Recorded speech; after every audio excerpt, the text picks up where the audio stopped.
of Christmas was shattered by gunfire in this Flatbush neighborhood when 6-year-old Michael Evans was struck down by a bullet today.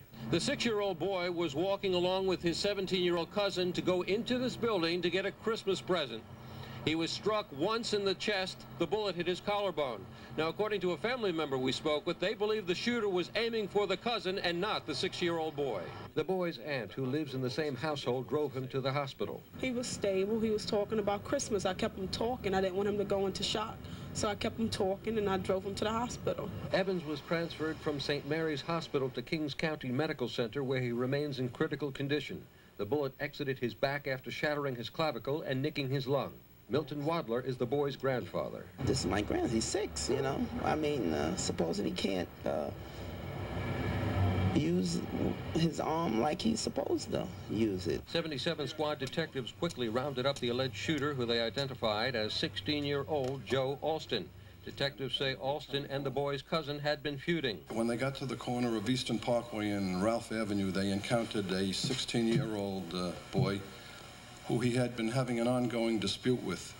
At this time, the 16-year-old pulled a pistol out and fired several shots at the 17-year-old. When the shooting stopped, the 6-year-old, his 6-year-old cousin was on the ground. They never shoot who they're supposed to shoot. They always shoot the other person. It's real bad that they did it. Regardless of what happened, you know, it's Christmas Day. It's time to have some kind of peace. In Brooklyn, Frank Uciardo, Channel 11, News at 10. Sadly, a Christmas Day fire on the Upper West Side has claimed a life that happened this morning. One woman died in the one-alarm blaze that broke out in a 12-story brick building on West 71st Street and Columbus Avenue. 3 other residents in the building were treated for smoke inhalation. The fire began in the home of an elderly blind woman living on the 2nd floor. Police say the cause of the fire was a faulty electrical heater. It was supposed to have ended today, but the NAACP has pledged $5,000 to keep the miracle of the 34th precinct going. Organizers are already calling the precinct's Toys for Guns program a complete success. There were so many people who came in today that they had to start handing out IOUs to people handing in firearms after the $25,000 used to set up the program ran out. Over 285 weapons have been swapped for toys so far. And businessman Fernando Mateo, who started the program with $5,000 of his own money, says the IOUs will be filled in a couple of days. I don't know, but if I had to give... And coming up on the news at 10 as we continue, we'll tell you who's Time Magazine's Man of the Year for 1993. And the President and First Lady deliver their holiday greetings to the nation and the world. And Charles, Di, and the royal family get together for a rare appearance together this Christmas Day. And we'll have a special look at Christmas in the Holy Land as thousands gather to pray on this holiest of days. Stay with us. A Christmas Carol. What is the Christmas Carol all about? It's about change. If we are the same persons tomorrow as we are today, the same persons on the 26th of December as on the 25th of December, then have we missed the meaning of Christmas? Has the massacre, the atrocity, the barbarity, the inhumanity become so commonplace that it means nothing to us? These must change. And when we do, we can then truly say, with Scrooge and with Tiny Tim, God bless us, one and all. Midnight Mass was broadcast live right here on Channel 11. Marvin? And President Clinton celebrating his first Christmas in the White House. It was a private gathering of family and friends and, of course, the traditional turkey dinner. Mr. Clinton began his day jogging through the deserted streets of downtown Washington, spreading some holiday cheer. Merry Christmas, folks. Good morning. The Clintons attended Mass at Washington's National Cathedral last night, and after exchanging gifts this morning, the President and First Lady delivered a joint message to the nation. This season has a special magic. It may be cold outside, but we all feel an inner warmth. We are renewed with every kindness we give and receive. The celebration is as big as the world, and yet it is as private as every Christmas wish that a child of any age has ever dreamed. So on this day, our greatest gift is the one within, the emergence and the sharing of our better selves, Our Christmas prayer is that each of us be given the strength to bring peace and goodwill to every community and to every American, especially to every child. Peace for them is our greatest wish.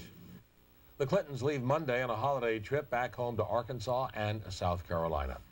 In his traditional Christmas Day message, Pope John Paul II spoke of growing hope and he decried hate. From the balcony overlooking St. Peter's Square, the pontiff praised what he called the tenacity and courage of Arab and Israeli leaders who are seeking peace in the Middle East. At the same time, he decried the inhuman logic that locks such places as Bosnia and Herzegovina in ethnic warfare. He prayed that the light of Bethlehem shine on the people of the world who are suffering on this Christmas Day. For thousands of Christians, the best place to celebrate the birth of Christ is in the Holy Land. And with the prospects of peace between Palestinians and Israelis so bright, thousands are making the pilgrimage to the land of his birth. Correspondent Jay Bushinsky reports. All it took was a glimmer of peace for Christian pilgrims to pour into the Holy Land in greater numbers than in recent memory. They're coming from all over the world during this Christmas season.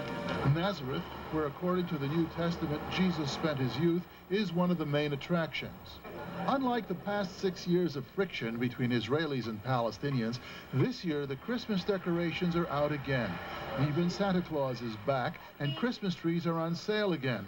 The Sea of Galilee was the setting for many of Jesus' miracles, and it was near its northwestern shore that he delivered the Sermon on the Mount. Father McTominay, a Franciscan who hails from Atlantic City, New Jersey, often accompanies pilgrims to this holy place. The large majority of pilgrims go back here strengthened in their faith. They've walked in the footsteps of the Lord, starting with the most humble beginning in the cave in Bethlehem. One of Nazareth's holiest shrines is Mary's Well.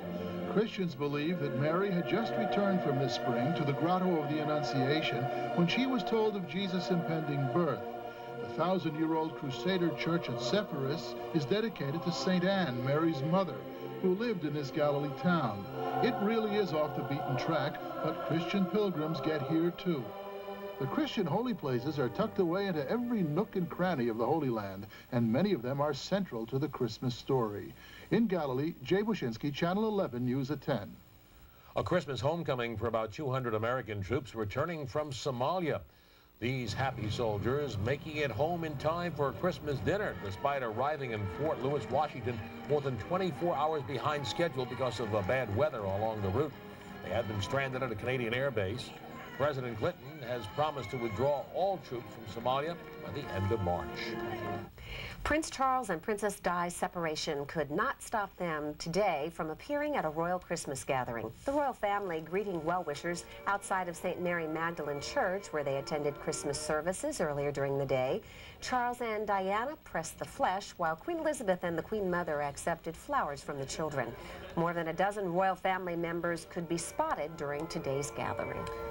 And still lots more ahead for you tonight. The post-Christmas forecast, sports, and Time's Man of the Year for 1993 when we return. Plus, we'll update you on that tense situation in Russia. Gunmen still holding many people hostage aboard a helicopter. Have a holly jolly Christmas. It's the best time of the year.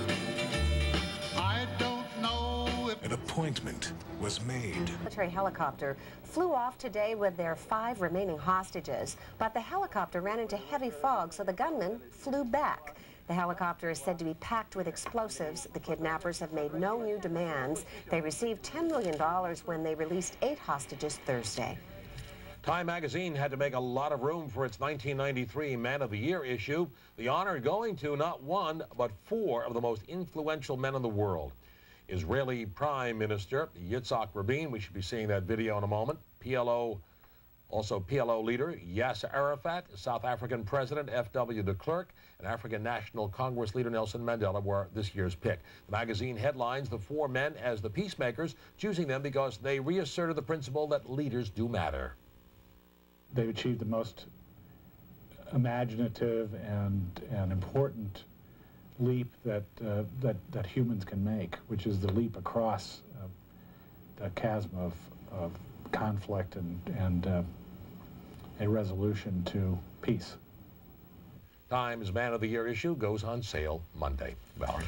And Steven Spielberg was named Entertainment Weekly's Entertainer of the Year. The magazine says it's unprecedented and unbelievable that a director can come out with 2 classic films in the same year. They say Spielberg's Jurassic Park proved that he could frighten an audience like no one in the business, while Schindler's List showed that he could dramatize factual events that are so frightening they're beyond the reach of art. Following Spielberg on the list are David Letterman, Holly Hunter, John Grisham, and Whitney Houston. Well, with 2 little kids at home, Linda Church asked for it, and she got the night off. We hope you're having a good Christmas. But here is the weather forecast for you folks. It's 32 degrees in Central Park. The barometer reads 29.54 and falling. Relative humidity at 75%. The wind is from the southwest at 10 miles per hour.